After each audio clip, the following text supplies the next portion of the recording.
प्रेमी भाई बहनों, एक महात्मा जी थे। महात्मा जी सब छोड़ छाड़ करके और जंगल में चले गए। कहा जा करके हम जंगल में तपस्या करेंगे। अपने घर को छोड़ दिया, सब कुछ छोड़ छाड़, जमीन जायदाद छोड़ दी। 2 लंगोटी लेकर के महात्मा जी जंगल चले गए। गांव वालों ने प्रार्थना किया कि महात्मा जी हम आपकी यहीं पर झोपड़ी बना देते हैं, आप यहीं पर रुक जाओ, हम आपकी सेवा करते रहेंगे, आप भगवान का भजन करना, हमको भी आशीर्वाद देना। महात्मा जी ने कहा अच्छा ठीक है बच्चा, तुम इतनी फरियाद करते हो तो मेरी यहीं पर एक झोपड़ी बना दो नदी के किनारे, हम यहीं बैठ करके भगवान का भजन करेंगे। खैर सवेरे महात्मा जी झोपड़ी बनी, सब तैयार हुआ, महात्मा जी उसमें रहने लगे, भगवान का भजन करने लगे। समस्या इस बात की थी, महात्मा जी सवेरे उठते थे, अपनी लंगोटी को सुखाने के लिए रख देते थे, तो बेचारे महात्मा जी की लंगोटी चूहा काट जाते थे।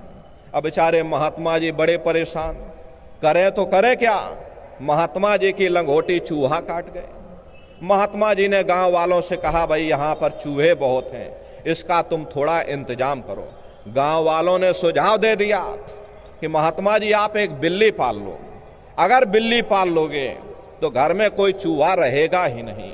महात्मा जी ने कहा बच्चा कह तो तुम ठीक रहे हो, चलो ठीक है हम बिल्ली पाल लेते हैं। महात्मा जी ने बिल्ली पाल ली। अब बिल्ली कहती है मुझे दूध दो, जब तक तुम दूध नहीं दोगे मैं तुम्हारी लंगोटी की रक्षा नहीं करूंगी। अब महात्मा जी बेचारे और परेशान, देखो कैसे मनुष्य फंसता चला जाता, एक लंगोटी के चक्कर में कितना बवाल हो गया। अब बिल्ली कह रही मुझे दूध दो, मुझे दूध चाहिए।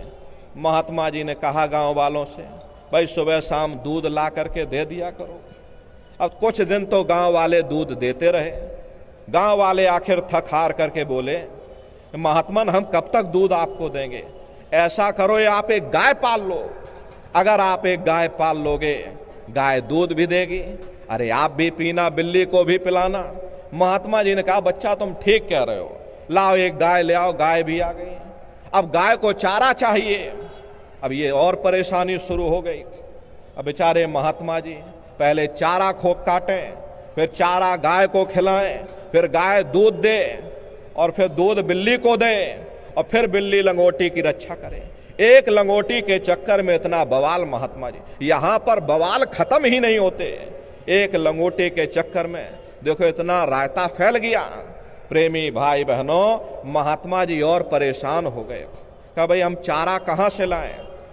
गांव वालों ने सुझाव दे दिया ये आप खेती बाड़ी कर लो, ये सामने जंगल में जमीन पड़ी हुई है, खेती बाड़ी करो, चारा काट लो। महात्मा जी ने कहा भाई हम भजन करें या चारा काटें, हम बड़े परेशान हो गए।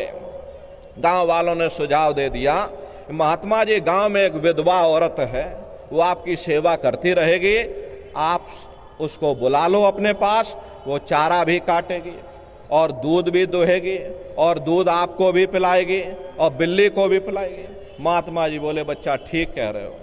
अब एक और विधवा औरत आ गई, तो कुछ दिन बाद गांव वालों ने कहा कि महात्मा जी इस औरत से आप शादी कर लो, क्योंकि गांव में तरह तरह की चर्चाएं चलती हैं, हमको अच्छा नहीं लगता। अब महात्मा जी बेचारे शादी कर लिए, 2-4 बच्चे भी हो गए।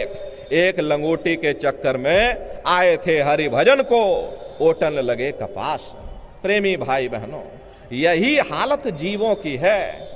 जीव संसार के बंधनों में इतना फंसता चला जाता, इतना उलझता चला जाता, उसे स्वयं पता नहीं चलता मेरा समय कब गुजरता जा रहा। जवानी आई बुढ़ापा आया, यह भी बीते दुख में सब दिन, वृद्ध अवस्था आई छिन छिन, धीरे धीरे ये समय गुजरता चला गया। अज्ञान अंधेरा अति घट छाया, लोक गया पर लोक गवाया, न जाने कितने युग युगांतर तक अलग अलग योनियों में भटकने के बाद तब बड़े सौभाग्य से तुम लोगों को ये मनुष्य शरीर मिला। और इसीलिए मिला कि चलो ठीक है अब की बार तुमको मौका दे रहे, तुम भजन कर लो, भक्ति कर लो, तुम अपनी जीवात्मा का कल्याण करा लो। लेकिन ना भजन किया, ना भक्ति की, ना लोक के रहे, ना परलोक के रहे, ना घर के रहे, ना घाट के रहे, यह भी बीते दुख में सब दिन, वृद्ध अवस्था आई छिन छिन, धीरे धीरे समय गुजरता चला गया। अब बुढ़ापे की अवस्था आ गई, अब ये इंसान बूढ़ा हो गया। अब घर में कोई बात कहता है तो यही बच्चे कच्चे, नाती पोता पंती संती इसकी बात पर तवज्जो नहीं देते, कहते बूढ़ा आदमी है बोलता रहता है। ये सुन सुन करके बेचारे इंसान का हृदय दुखी होता चला जाता, सोचता है, मन ही मन विचार करता है, मैंने अपना पूरा जीवन इन बच्चों कच्चों के लिए, नाती पोता पंती संती के लिए गुजार दिया, आज वही औलादें हमारी बात को नजरअंदाज कर रही। प्रेमी भाई बहनों, ये समय बुढ़ापे का बड़ा कष्टकारी होता, प्रेमी भाई बहनों बड़ा ही दुख दर्दमय होता है। इंद्रियां शिथिल पड़ जाती हैं, आंख से दिखाई नहीं देता, जवान लड़खड़ाने लग जाती है, हाथ पैर कांपने लग जाते हैं, याददाश्त कायम नहीं रहती। अब जिसे खुद की सुध ना हो वो भगवान की सुध क्या करेगा। जम के दूत घेर चौफेरा, निक्षय प्राण छोड़ के डेरा। धीरे धीरे बुढ़ापे का समय गुजरता चला जाता।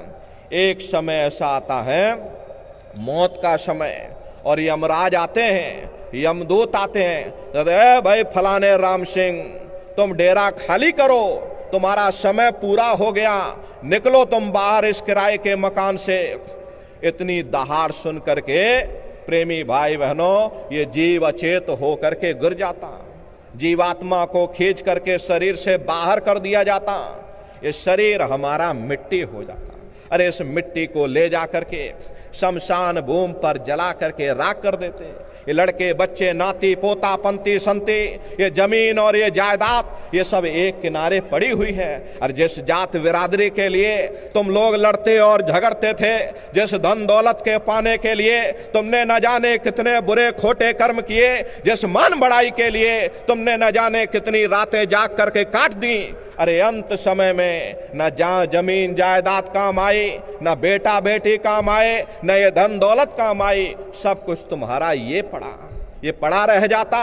और जीवात्मा को खींच करके धर्मराज के दरबार में पेश कर दिया जाता। अरे धर्मराज तुमको सजा सुना देते, ले जाओ इनको फलाने नरक में डाल दो, क्योंकि मैंने इनको मौका दिया था। अब की बार गीता रामायण को पढ़ करके किसी संत महात्मा की खोज करके उनके बताए हुए रास्ते पर चल करके उस मालिक की भक्ति करके अपनी जीवात्मा का कल्याण करा लेना, इस उद्देश्य के लिए मैंने तुमको ये मनुष्य शरीर दिया।